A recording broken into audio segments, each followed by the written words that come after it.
ఈ మాటలు ఎందుకు చెప్తాడో తెలుసా దేవుడు? నిన్ను ఆశీర్వదించాలనుకున్నప్పుడు నిన్ను సరిచేసే ఉపదేశం ఆయన అందిస్తాడు. నిన్ను దీవించాలనుకున్నప్పుడు నిన్ను చక్కదిద్దే సందేశం ఆయన నీకు ఇస్తాడు. గనక చెవులు గలవారంతా కూడా ఆత్మస్వరాన్ని విని మారు మనసు పొంది రక్షణ పొందిన రక్షణ పొందని, రక్షణ పొంది అడుగులు జారుతున్న వాళ్ళు సరిచూసుకోండి. దావీదు విషయాన్ని తీసుకుందాం. 7 దావీదుని ఎందుకు కోరుకున్నాడు దేవుడు? మిగిలిన 6 ఎందుకు పక్కకు నెట్టాడో తెలుసా? దేవునికి ఇష్టమైనది దావీదులో ఉంది, మిగిలిన వాళ్ళలో లేదు. మళ్ళీ వాళ్ళు కూడా యెహోవా ఆరాధకులే, వాళ్ళు కూడా యెషయి సంతానమే. నిద్ర వచ్చిన వాళ్ళు స్తోత్రం చెప్పండి అమ్మా. మెలుగుతో ఉన్న వాళ్ళు చెప్పండి, గట్టిగా చెప్పండి. వాళ్ళంతా మొత్తం 7 యెషయి పిల్లలే. కానీ యెషయి కుమారులలో ఈ దావీదుని ఎంచుకొని మిగిలిన 6 ఎందుకు పక్క పెట్టాడో తెలుసా? దావీదులో చూసిన విశ్వాసాన్ని, భక్తిని, ఆత్మీయతని, దేవుని అందలి ప్రేమని మిగిలిన 6 దేవుడు చూడలా. నేను ముందే చెప్పా కదా, దేవుడు అందరినీ ఎరిగుంటాడు, హృదయాలను చూస్తాడు. మనం ఒక వ్యక్తి గురించి, ప్రభా ఇతను చాలా మంచోడు తండ్రి అని నువ్వు చెప్పాల్సిన అవసరంలో, నాకు తెలుసు పని చూసుకో అంటాడు ఆయన. నువ్వు ఎవ్వరి గురించి కూడా సాక్ష్యం ఇవ్వాల్సిన అవసరంలా దేవునికి. మనుషులకు చెప్పు నువ్వు, ఈమె ఎంత మంచిది, ఈయన ఎంత మంచోడని. దేవునికి నువ్వు ఈమె ఎట్లా ఆమె ఎట్లా అని చెప్పాల్సిన అవసరంలా. అందరిని ఎరుగున్నాడు ఆయన. ఎప్పుడు ఎరుగున్నాడో తెలుసా? భూమి పుట్టక ముందు ఎరుగున్నాడు ఆయన. మనం చెప్తుంటే మోకాళ్ళుని ప్రార్థన చేస్తాం కొంతమంది కోసం, ప్రభువా చాలా మంచిది తండ్రి, చాలా మంచోడు నాయన అని మనం ప్రార్థన చేస్తుండే. ఆయన చూస్తూ ఉంటాడు. ఎప్పుడు తెలుసు నీకు పిచ్చిదానా, తెగ ఏడుస్తున్నావు, అంత మంచోడా నీకు ఎప్పుడు తెలుసు? ఈ మధ్య తెలుసు. వాడి బతుకంతా అసలు భూమి పుట్టక ముందే నాకు తెలుసు. నాకు వచ్చి చెబుతున్నావు నువ్వు. సరే ఏం చేద్దాం చెప్పు, ఇంటా అంటాడు. ఆమె బతుకంతా నాకు భూమి పుట్టక ముందు తెలుసు. దేవుడు మనల్ని ఎరిగి ఉంటాడు అని మర్చిపోవద్దు. మన హృదయాలను, మన ఆలోచనను, మన ప్రవర్తనను దేవుడు కనుగొంటాడు. సౌలుని దేవుడు ఉంచేవాడే, కానీ సౌలు అపాత్రుడైపోయాడు. తరచుగా దేవుని మీద తిరుగుబాటు చేసి దేవునికి దుఃఖాన్ని కలిగించాడు. లేకపోతే సింహాసనం మీద శాశ్వతంగా సౌలుని, సౌలు కొడుకుని, సౌలు మనవణ్ణి, సౌలు ముని మనవణ్ణి అట్లా వరుసగా ఆ వంశాన్నే రప్పించాలనుకున్నాడు. కానీ సౌలు తిరుగుబాటు దెబ్బకి రద్దు చేశాడు. రద్దు చేసి సమూయేలుతో ఏమన్నాడు తెలుసా? నా చిత్తానుసారమైన మనస్సు గల యొకని కనుగొన్నాను అన్నాడు. చిత్తానుసారమైన మనస్సు గలవాడు ఎవరంటే దావీదు. అసలు దావీదు పుట్టాడా? సమూయేలు సౌలుకి మాట చెప్పినప్పుడు దావీదు పుట్టనే లేదు. ఇంకో 8 ఏళ్లకు పుడతాడు. అంటే యెషయికి మిగిలిన కొడుకులు 3-4 పుట్టే ఉన్నారు. ఇంకా యాకోబు పుట్ల, ఇంకా 8 ఏళ్లకు పుడతాడు. ఆ పుట్టేవాడు ఎవరి కడుపున పుడతాడో, ఏ ఊర్లో పుడతాడో, అతను ఎలాంటి వాడో, దేవుణ్ణి ఎంత ప్రేమిస్తాడో, దేవుణ్ణి ఎంత హత్తుకుంటాడో, దేవునికి ఎంత భయపడతాడో దేవుడికి తెలుసు. చూశాడు, పుట్టబోయే పిండాలను చూశాడు, పుట్టిన పిండాలను చూశాడు, ఉన్న వాళ్ళని చూశాడు, మొత్తం ఇశ్రాయేలు మొత్తాన్ని అట్లా చూస్తే ఎవరు కనపడ్డారు? దావీదు కనపడ్డాడు.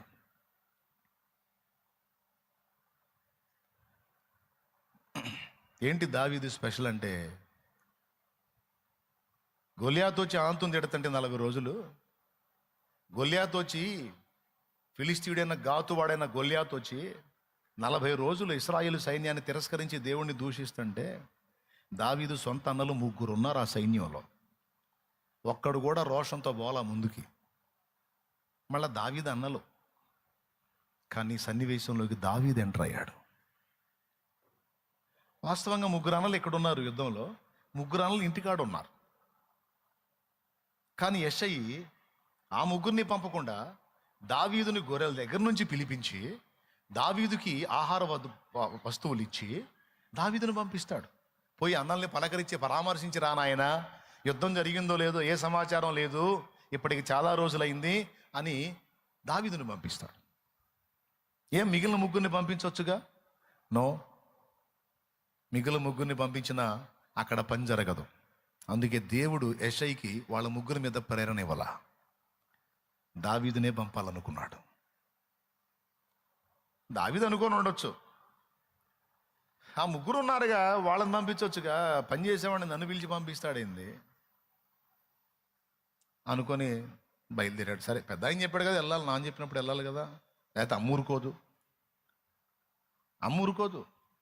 అమ్మ భక్తి కలిగింది, నాన్న మాటకి ఎదురు చెప్తావా అంటది అమ్మ, కాబట్టి వెళ్ళాల్సిందే.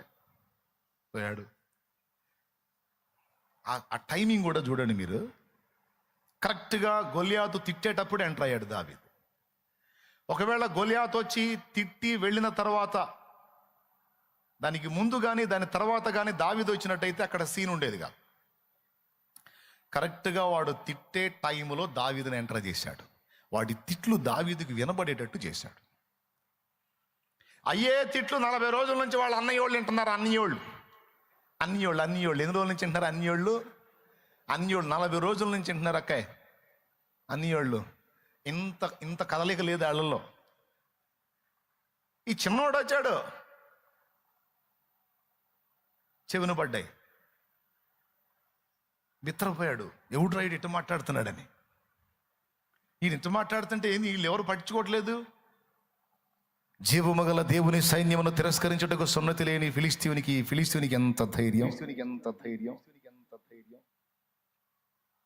నాకు తెలిసి వాళ్ళ అన్నయ్యలను అడిగితే వాళ్ళు ఏం చెబుతారు, 40 రోజుల నుంచి ఇని అలవాటు అయిపోయింది కదా దావీదు. ఆడంతేరా ఏదో మాట్లాడుతూనే ఉంటాడు. మనం పట్టించుకోకూడదురా, మనకు పట్టించుకొని వస్త్రాలు దించుకోకూడదు. నలుగురితో పాటు నతానీయేలు గుంపులో గ్లోరీ. అర్థమైందా? మనం పట్టించుకోకూడదు నాన్న. ఏంటి మరి పెద్ద ఆయన బాగున్నాడా, గొర్రెలు ఎట్టున్నాయి, నువ్వు ఇంటికి పోనానా అంటారేమో, అందుకే వాళ్ళని పట్టించుకోవాలా. పక్కన ఉన్నోడితో అన్నాడు, ఈయన్ని కొట్టేస్తే రాజు ఏమిస్తాడు అన్నాడు. వాడేం చేశాడు, నేరుగా పోయి వాళ్ళ పెద్దన్నకు చెప్పాడు. వచ్చినోడు మీ తమ్ముడు కదా, అది అక్కడ ఉన్నాడు. మా తమ్ముడే. మీ తమ్ముడేనా? దావీదేనా? దావీదే. వాడు పెద్ద మాటలు మాట్లాడుతున్నాడు. మనిషి చూస్తేనే పిల్లోడు పెద్ద మాటలు మాట్లాడుతున్నాడు. వాడు చెప్పుకోండి మీ వాడికి. ఏంటంట, ఆడు యుద్ధానికి పోతాడంట, ఆడి మీదికి. మీ వాడికి ఏం తెలుసు, గొర్రెలు గాయటం తెలుసు. ఆడి యుద్ధశాలి, ఆడి మీదకి పోతాడంట మీ వాడు. చెప్పుకో. అన్నయ్య పిలిచాడు, దావీదా రే పిలిచాడా? ఈయన పిలుస్తాడు రా నాయన, ఎవడో చెప్పుంటాడు వెనక్కి. పోయాడు. ఏందన్నా, ఎరా ఎట్రా. అరే నీ గర్వం, నీ చెడుతనం, నీ మిడిమేళం, నడమంత్రం అన్నట్టు నాకు తెలుసురా. అసలు ఆ పెద్ద ఆయనకి బుద్ధి లేదు. నిన్ను పంపించాడు చూడు, ఆ చిన్న మందిని ఏం చేశావు? రా? చిన్న మందన గాయటమే చేతగానోడి వాడి మీద యుద్ధానికి పోతావా? వాడు ఎంత ఉన్నాడో తెలుసా? అంటే మేము గాజులు వేసుకున్నావా, మేము చేతగాని వాళ్ళమా, మేము దద్దమ్మలమా, మేము ఎదవలమా? ఎన్ని రకాల క్లాసులు పీకాడో. దావీదు అన్నాడు, నేనేమి చేసి తిని, మాట మాత్రము కదా అంటిని. అంతే, జంప్ అక్కడి నుంచి. హ్యాపో ఊరగా నీ గొడవ అంతా ఇదే. రోషం లేదు, భక్తి లేదు. 40 రోజుల నుంచి అలా ఉంటుంది ఎడతంటే సిగ్గు లేకుండా మళ్ళీ నా క్లాస్ ఇస్తున్నావు. ఆ మాటలిని బతికే కంటే సచ్చిందే మేలరా అన్నయ్య. పక్కకు పోయాడు, మళ్ళీ ఇంకొకటి కలిదిచ్చాడు. మానుకోలా, ఆగదు. దేవుని కొరకైన ఆశ, దేవుని కొరకైన రంది, దేవుని కొరకైన తపన, దేవుని కొరకైన భారం ఆగదు.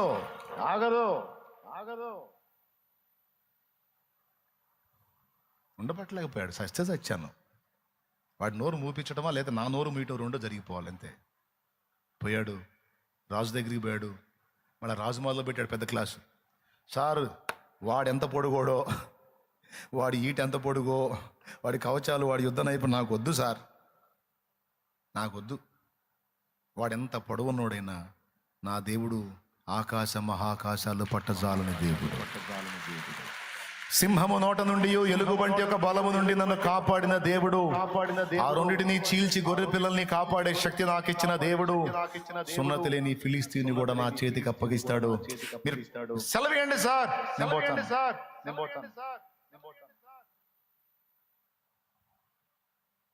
సరే పో అన్నాడు. పోయాడు, కొట్టేశాడు. మీకు తెలుసా సంగతి ఏం జరిగిందో?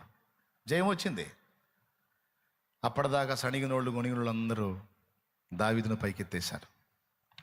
అంటే ఎందుకు దావీదును స్పెషల్గా దేవుడు కోరుకున్నాడంటే, దావీదు హృదయంలో దేవుని యందలి విశ్వాసం కానీ, దేవుని పట్ల ప్రేమ కానీ మిగిలిన వాళ్ళతో పోల్చుకుంటే అది మిక్కటముగా ఉంది. ఏమన్నా అర్థమైందా చెల్లి? తీవ్రంగా తీసుకుంటున్నావా?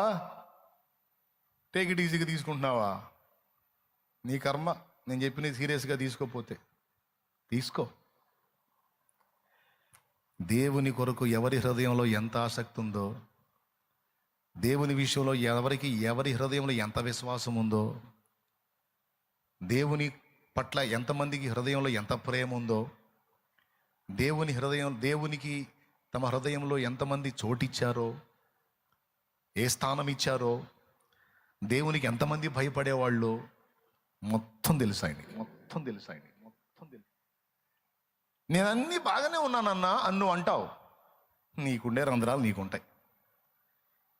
బాగున్నాయి కాదు, బాగలేనివేవో అవి చూసుకొని సరి చేసుకో.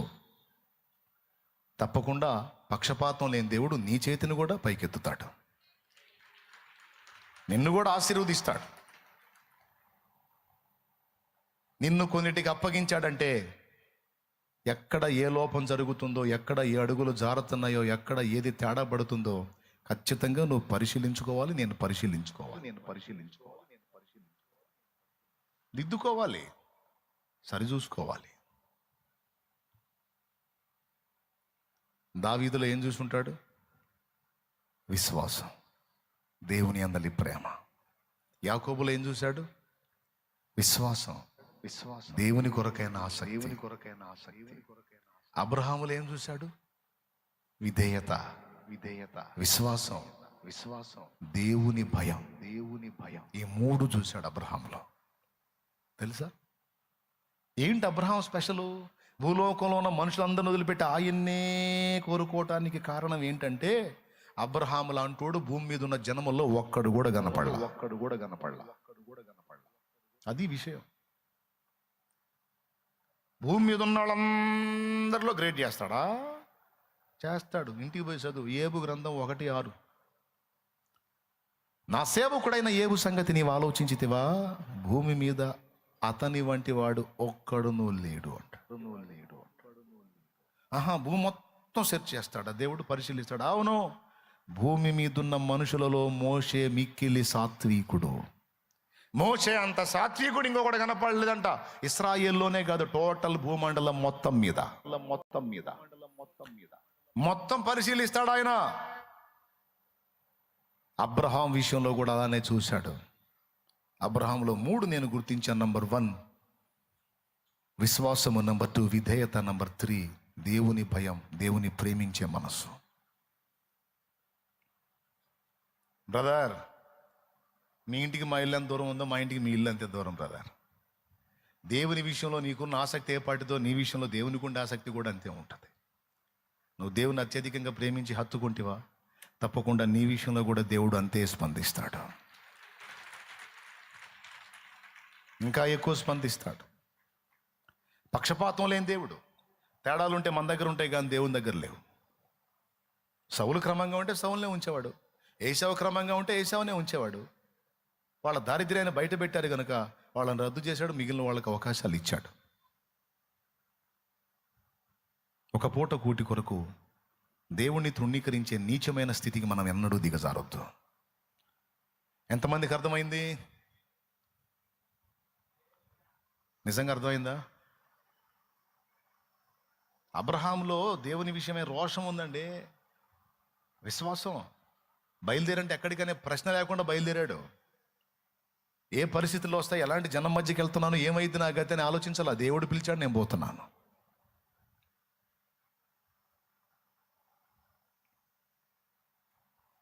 సొదొమ రాజు, ఆస్తి నువ్వే పట్టుకుపో, మా ఫ్యామిలీస్ని మాకు ఇచ్చేసి ఆస్తి నువ్వే పట్టుకుపోండి, నాకెందుకురా నీ ఆస్తి.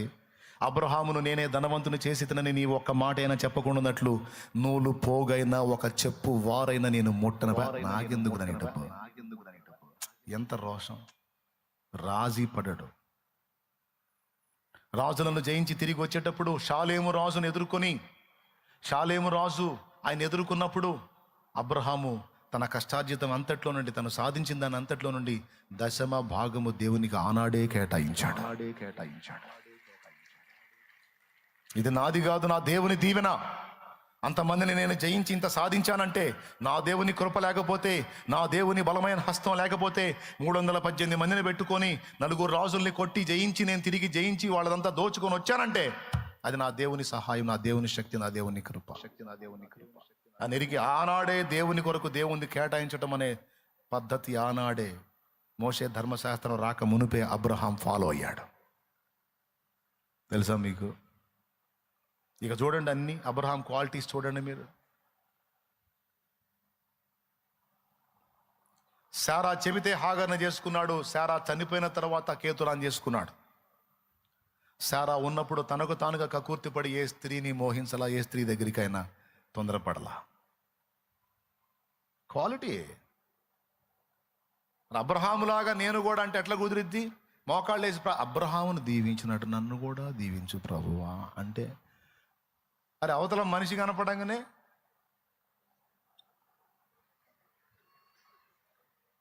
ఎట్ట దీవిస్తాడయ్యా?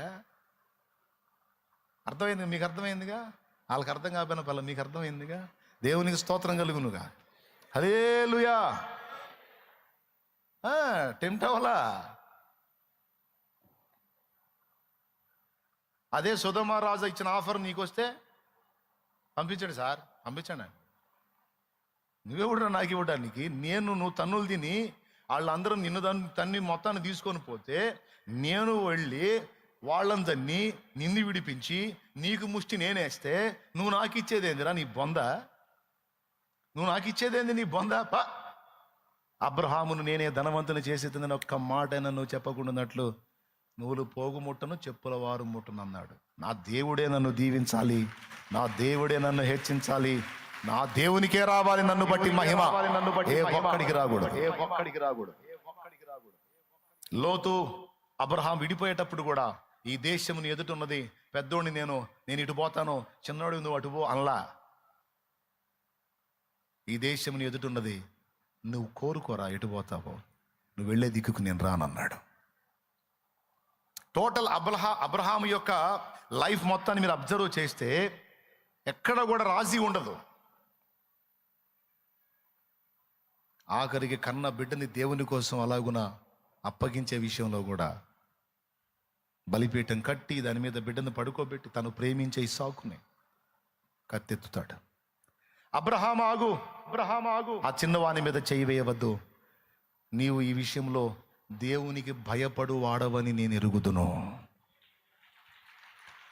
నీకొక్కగానొక్క కుమారుని నాకు వెనుతీయలేదు గనుక ఆకాశ నక్షత్రముల వలె సముద్రపు ఇసుక రేణు వలె నీ సంతానమును నేను విస్తరింపజేసేదన్నా అని వాగ్దానం చేశాడు. అక్కడ తర్వాత నెరవేరుస్తాడు నా దేవుడు. చెప్పండి, హృదయాలు చూడడా? మీకు దండం పెడతా, నోరు తెరిచి చెప్పండి. ఇక మా ఓపిక అయిపోయింది, ప్రార్థన చేస్తాం. ఏడా చెప్పండి, పెద్దగా చెప్పండి. హృదయాలు చూస్తాడా చూడ్డా? ప్రవర్తన చూస్తాడా చూడ్డా? త్యాగాన్ని చూస్తాడా చూడ్డా? సమర్పణను చూస్తాడా చూడ్డా? నీతి నియమాన్ని చూస్తాడా చూడ్డా? ఇవన్నీ ఏం పట్టించుకోడంట. అంతా ఆయన కృపేనా అన్నయ్య? కృప చాలు. ఇక నేను ఏ బజార్లో మీద తిరిగినా, నేను ఏ గడ్డి తిన్నా పర్లా, కృప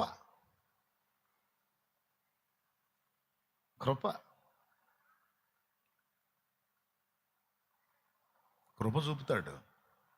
మరి ఆ కృప చూపేటట్టయితే సౌలు మీదే చూపించవచ్చుగా, దావీదు మీద ఎందుకు వాళ్ళ అన్న మీద చూపించవచ్చుగా, యాకోబు మీద ఎందుకు ఏసా మీద చూపించవచ్చుగా. అవునా? కుదరదు అట్లా. అపోస్తులు కూడా చూడండి మీరు, మిగిలిన వాళ్ళందరినీ పక్కన పెట్టి పేతురు నీకు ఇస్తా తాళపు చేతులు అంటాడు. పేతురుతోనే ఆయన వసంతం అంతా.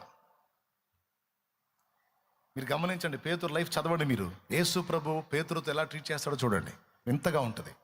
అందరినీ పక్కన పెట్టి పేతురునే, అందరు నిద్రపోతుంటే వాళ్ళకి అల్లించడు.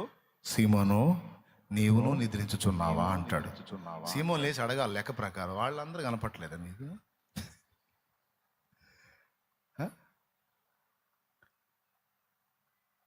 మళ్ళీ వాళ్ళు ఎవరిని అనడు. సీమోను మాత్రం సాతానా నా వెనక్కి పో అంటాడు. అంత మాట నేను పొరపాటు మిమ్మల్ని అంటే ఇక మళ్ళా చర్చికి కనపడటం, మళ్ళీ ఆదివారం ఏంది శాలేమని డైరెక్ట్గా పట్టిన ఎంత మాట అన్నాడు తెలుసా? ఏమన్నాడు? సైతానా అన్నాడు అని కనపడరు. ఇంకా డైరెక్ట్గా అంతమంది ముందు సాతానా నా వెనక్కి పో అన్నాడు. ఆయన ఫీల్ అవ్వాల, హత్తుకున్నాడు యేసయ్యని. తెలుసు హృదయాలిరిగిన వాడు, అంతరంగాలిరిగిన వాడు. కాబట్టి ఒక్కసారి మిమ్మల్ని మీరు పరిశీలించుకోండి. దేవుడు ఎన్నడూ పక్షపాతి కాదు, అందరినీ సమదృష్టితో ప్రేమించే దేవుడు. కానీ లోపాలన్నీ మన దగ్గర ఉన్నాయి, శాపగ్రస్తమైన పనులు మన దగ్గర ఉన్నాయి, బుద్ధిహీనతలు మన దగ్గర ఉన్నాయి, ఒక పూట కూటి కొరకు ప్రలోభించేటువంటి నీచ ప్రవృత్తి మన దగ్గర ఉంది. దేవునికి భయపడక, దేవుని భయం లేకుండా విచ్చలవిడిగా జీవించే నీచత్వం మన దగ్గర ఉంది.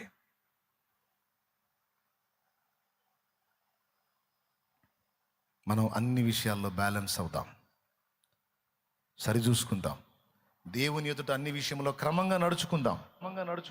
దేవుడు ఎందుకు దీవించడు? ఆయనకి నువ్వంటే ఉన్న కక్ష, నీ మీద ఏమన్నా పగబట్టాడా? అందరితో పాటు నిన్ను ప్రేమించి నీ కోసం కూడా ప్రాణం పెట్టాడు కదా. ప్రాణం పెట్టిన దేవుడు అందరితో పాటు నిన్ను సహా దీవిస్తాడు. అది రావట్లేదు అంటే లోపం ఎక్కడుందో చూసుకో, సరి చేసుకో. తప్పకుండా నెక్స్ట్ నీకు అవకాశం దొరికిద్ది. ఈ మాటలు ఎందుకు చెప్తాడో తెలుసా? దేవుడు నిన్ను ఆశీర్వదించాలనుకున్నప్పుడు నిన్ను సరిచేసే ఉపదేశం ఆయన అందిస్తాడు. నిన్ను దీవించాలనుకున్నప్పుడు నిన్ను చక్కదిద్దే సందేశం ఆయన నీకు ఇస్తాడు. గనుక చెవులు గలవారంతా కూడా ఆత్మస్వరాన్ని విని మారు మనసు పొంది రక్షణ పొంది అడుగులు జారుతున్న వాళ్ళు సరిచూసుకోండి, ప్రవర్తనను చక్కదిద్దుకోండి. కృప మనందరికీ తోడై ఉండును గాక. పైకి లేచి నిలబడండి. లోపాలు సరి చేసుకోకుండా శాలేమన్న కాదు, అపోస్తలుడైన పౌలు వచ్చి చేయి పెట్టినా బుస్సే. ఎంతమందికి అర్థమైందో ఏమో. అదే నేను చెప్పిన విషయాలు దిద్దుకున్నావు అనుకో, శాలేమన్న నీ మీద చెయ్యి ఉంచకపోయినా నీకు స్వస్థత వచ్చింది, విడుదల వచ్చింది, కార్యం జరిగిద్ది, దరిద్రత తొలగిద్ది, శాపం తొలగిద్ది. ఆయన ఇచ్చే ఆశీర్వాదాలని స్వతంత్రించుకుంటా. సరి చేసుకోవాల్సిన సరి చేసుకోకుండా ఏం ఎరగనట్టు ఫోజు పెట్టి అమాయకంగా నా దగ్గరకు వస్తే నేను నీ మోడు మీద బాది ప్రార్థన చేసిన అది బుస్సే. ఏది కీలకం? నా చెయ్య నీ మార్పా? పెద్దగా చెప్పు. అది అర్థమయ్యేటట్టు చెప్పానని ఆనందపడుతున్నా. అయినా అర్థం కాకపోతే నేను చేయగలిగేది ఏమీ లేదు, ప్రార్థన తప్ప. అందరికి వందనాలు.